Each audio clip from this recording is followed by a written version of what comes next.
We romanticize each side of the coin and have a sense of nostalgia for the one that didn't land upside after the flip. It's just our nature. A little rebellion to the outcome. It comes all the same. Right now, the tech community is making its way through an unknown passage. But on the other end, artificial intelligence is comfortably seated at the discussion table. This period of excitement, uncertainty, and fear won't last forever. I had entire rooms tell me they would never use social media. They all did later. I hit resistance so often in my career, I started studying it. You can't convince a resistor quickly. It takes a few demos and pressure from everyone around them. Then they start changing. For instance, if you ask people, will you get in a car without a steering wheel? The most common answer is fuck no.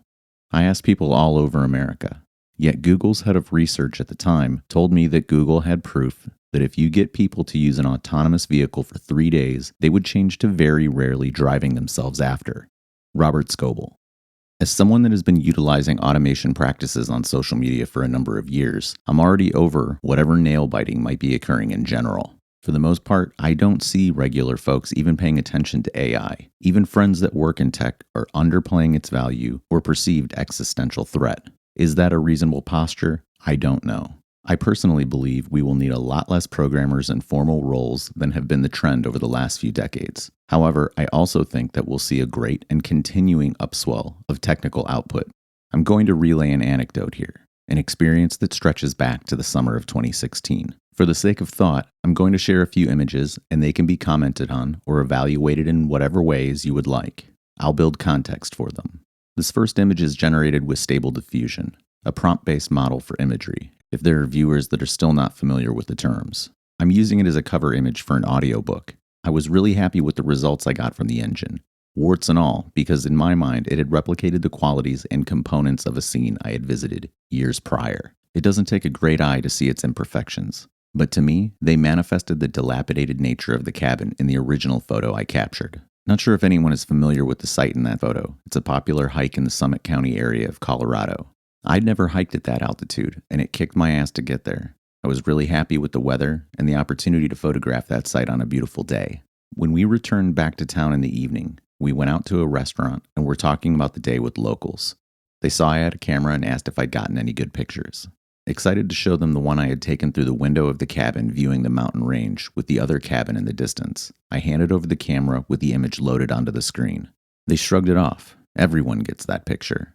It's very likely no one has generated the same image I have with Stable Diffusion because it was created in segments with various prompts and modifiers. In that way, it is potentially more unique and can't be reproduced exactly with its poor perspectives and accommodations.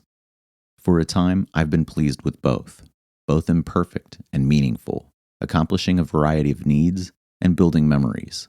When I see them side by side, it's like I'm looking at the same image. At one time, I thought that analog experiences would be a premium, but I'm not sure that will be the case.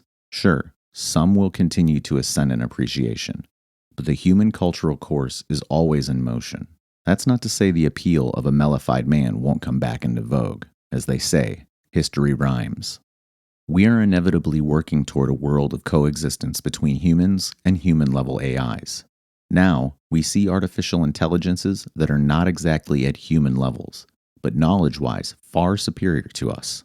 What's our contribution to this coexistence other than exercising control over machines? In the short term, that is goal setting and alignment, but in longer terms, it is hard to answer. What makes us human? Labor, creativity, emotion, self-awareness? I don't think we are going to lose these by delegating more to AI, but we surely can teach artificial intelligence about these, and they can learn. Thus, alignment. For some, the Borg may sound promising, but may as well be a dead end, in an evolutionary sense. Assimilation is nothing like adaptation. It has been said there is nothing unique about human experience. We built a superintelligence through collaborations with an extremely low bandwidth channel. Human speech carries about 5 to 10 bytes per second of information. Our experience is largely embedded into this social construct. Humans are social animals. That said, though, I believe for machines to continue evolving will require embodiment and free exploration of the world to build a proper world model, but might not be sufficient. Liu. Who can know today what augmented intelligences or cyborgs will have a taste for in the future? It seems like we're going to find out sooner than later how synthetic knowledge will influence human trends.